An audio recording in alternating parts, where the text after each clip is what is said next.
नमस्कार, सत्यहिंदी.com में आपका स्वागत है। एक नजर अब तक की सुर्खियों पर। पंजाब की कैप्टन अमरिंदर सिंह की सरकार ने सूबे की सरकारी नौकरियों में महिलाओं को 33% आरक्षण देने का ऐलान किया है। मार्च 2022 तक राज्य के युवाओं को 1 लाख नौकरियां देने के वादे को पूरा करने की दिशा में कदम उठाते हुए पंजाब के मुख्यमंत्री कैप्टन अमरिंदर सिंह के नेतृत्व में पंजाब मंत्रिमंडल ने बुधवार को राज्य रोजगार योजना 2020-22 को मंजूरी दे दी। आंध्र प्रदेश के सीएम जगन मोहन रेड्डी द्वारा जस्टिस रमन्ना को लेकर लिखे गए पत्र की दिल्ली हाईकोर्ट बार एसोसिएशन ने आलोचना की है। बार एसोसिएशन ने इस पत्र को न्यायपालिका को प्रभावित करने वाला बताया और इसको कोर्ट की अवमानना के समान बताया है। बता दें, जगन मोहन रेड्डी ने सीजेआई बोबडे को जस्टिस रमन्ना को लेकर एक पत्र लिखा है जिसमें रमन्ना पर रोस्टर को प्रभावित करने का आरोप लगाया गया था। जम्मू कश्मीर के पूर्व मुख्यमंत्री और नेशनल कॉन्फ्रेंस के नेता फारूक अब्दुल्ला और उमर अब्दुल्ला आज महबूबा मुफ्ती के घर उनसे मिलने पहुंचे। इस दौरान उन्होंने मुफ्ती के हालचाल जाने और सभी क्षेत्रीय पार्टियों के साथ गुपकर डिक्लेरेशन की बैठक के लिए आमंत्रित किया। इसके बाद महबूबा मुफ्ती ने भी ट्वीट कर उनको शुक्रिया कहा। बता दें, गुपकर घोषणा के तहत सभी क्षेत्रीय पार्टियों ने कश्मीर के विशेष दर्जे को बचाए रखने का वादा किया था।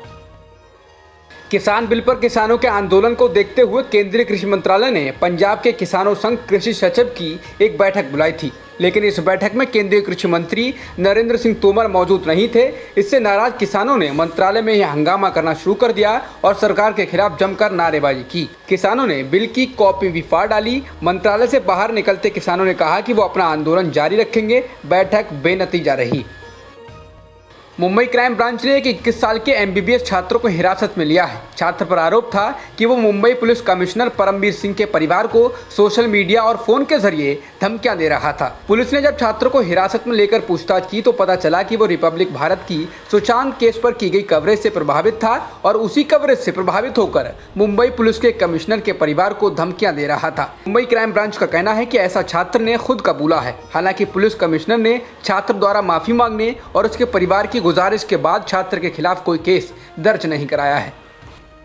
टाटा ग्रुप के ज्वेलरी ब्रांड तनिष्क के नए विज्ञापन एकत्वम का विवाद अब हिंसा की धमकी तक बढ़ गया है। एनडीटीवी की रिपोर्ट के अनुसार एक पुलिस अधिकारी ने कहा कि कुछ लोगों ने स्टोर को सूचित किया था कि विज्ञापन अच्छे नहीं हैं और इससे भावनाओं को चोट पहुंची है। कुछ धमकी वाले कॉल आए थे। पुलिस नियमित रूप से इस इलाके में गश्त कर रही है। हालांकि पहले एनडीटीवी की खबर के मुताबिक स्टोर पर कुछ लोगों ने हमला किया था, लेकिन पुलिस ने हमले की बात से इनकार किया है। लोन पर मोहलत के दौरान चक्रवृद्धि ब्याज माफ करने के मामले में बुधवार को सुनवाई के दौरान सुप्रीम कोर्ट ने अहम टिप्पणी की। सर्वोच्च न्यायालय ने कहा कि केंद्र सरकार के हाथ में आम आदमी की दिवाली है। सुनवाई के दौरान सुप्रीम कोर्ट ने केंद्र से पूछा, जिन्होंने 2 करोड़ तक का ऋण लिया है, इसे लागू करने के लिए औपचारिकताएं कब पूरी की जाएंगी। इस पर केंद्र ने जवाब दिया, राहत देने की बाहरी सीमा 15 नवंबर है। सरकार एक बड़ा बोझ उठा रही है, लेकिन हम इस आंकड़े का उल्लेख नहीं कर रहे हैं। सरकार द्वारा दी गई राहत जो भी लागू होगी, ये हो जाएगा। पूर्व केंद्रीय मंत्री और लोकतांत्रिक जनता दल के प्रमुख शरद यादव की बेटी सुभाषिनी राज राव और लोक जनशक्ति पार्टी के महासचिव काली प्रसाद पांडे बुधवार को कांग्रेस में शामिल हो गए हैं। पांडे पहले ही बिहार के कोचाईकोट निर्वाचन क्षेत्र से कांग्रेस उम्मीदवार के रूप में अपना नामांकन पत्र दाखिल कर चुके हैं, जबकि सुभाषिनी राव को राज्य में आगामी विधानसभा चुनाव में पार्टी द्वारा मैदान में उतारने की उम्मीद है।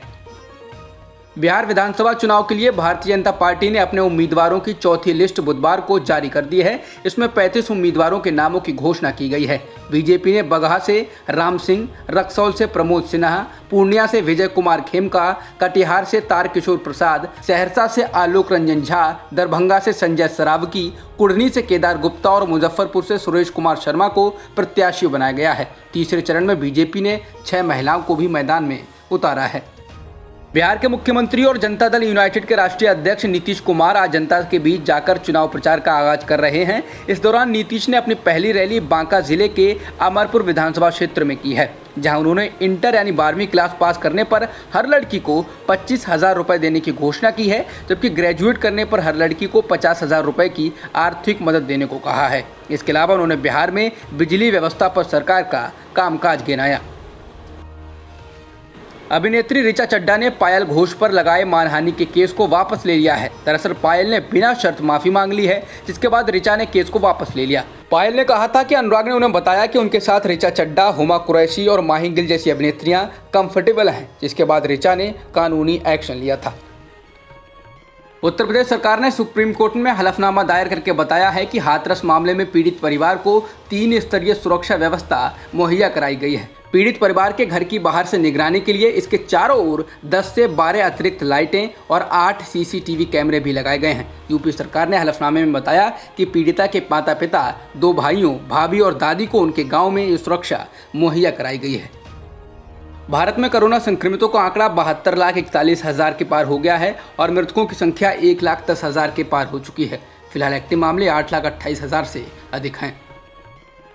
कोरोना गाइडलाइन के उल्लंघन के मामले में हाईकोर्ट की ग्वालियर बेंच ने ग्वालियर चंबल संभाग के 7 जिलों के कलेक्टर और एसपी को 14 अक्टूबर तक उनके इलाके में हुए राजनीतिक कार्यक्रम में शामिल नेताओं पर मामले दर्ज करने के आदेश दे दिए हैं।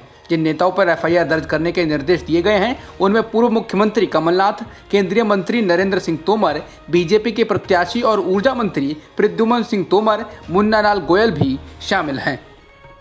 स्वास्थ्य मंत्रालय के हाल ही में किए गए अध्ययन में पता चला है कि कोरोना वायरस 60 साल से कम उम्र वाले लोगों के लिए भी उतना ही खतरनाक है। अध्ययन के मुताबिक भारत में कोरोना के कारण हुई कुल मौतों में से 45% ऐसे लोग हैं जिनकी उम्र 60 साल से कम थी। हालांकि 17 साल से कम उम्र वाले लोगों में मृत्यु दर 1% ही देखी गई है। इसके अलावा वायरस से मरने वालों में से 70% पुरुष हैं और बाकी बची महिलाएं हैं, यानी पुरुषों की अधिक मृत्यु हो रही है। आंध्र प्रदेश में एक दिन में 3,892 नए मामले सामने आए हैं और 28 लोगों की मौत हुई है। इसके साथ ही राज्य में संक्रमितों का आंकड़ा 7,67,000 के पार हो गया है और मृतकों की संख्या 6,319 हो चुकी है। फिलहाल एक्टिव मामले 41,669 हो गए हैं। कोरोना संकट के बीच महाराष्ट्र सरकार ने आज बुधवार को अनलॉक 5 के तहत अपने नए दिशा निर्देश जारी कर दिए हैं। हालांकि नए आदेश में भी मंदिरों और स्कूलों को खोले जाने की अनुमति नहीं दी गई है और मेट्रो सेवाओं को 15 अक्टूबर से शुरू कर दिया गया है। साथ ही सरकारी और निजी लाइब्रेरी भी खोली जा सकेंगी। उत्तर प्रदेश में एक दिन में 2,778 नए मामले सामने आए हैं और 41 लोगों की मौत हुई है। इसके साथ ही राज्य में संक्रमितों का आंकड़ा 4,44,000 के पार हो गया है और मृतकों की संख्या 6,507 हो चुकी है। फिलहाल एक्टिव मामले लगभग 37,000 हैं। जॉन्स हॉपकिंस यूनिवर्सिटी के अनुसार दुनिया में कोरोना संक्रमितों का आंकड़ा 3,81,00,000 के पार हो गया है और मृतकों की संख्या 10,87,000 के पार हो चुकी है।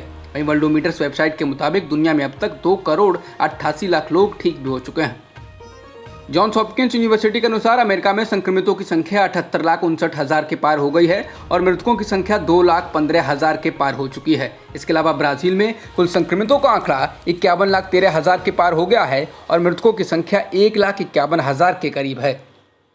अब तक की खबरों में इतना ही। बाकी खबरों के लिए बने रहिए सत्यहिंदी.com के साथ।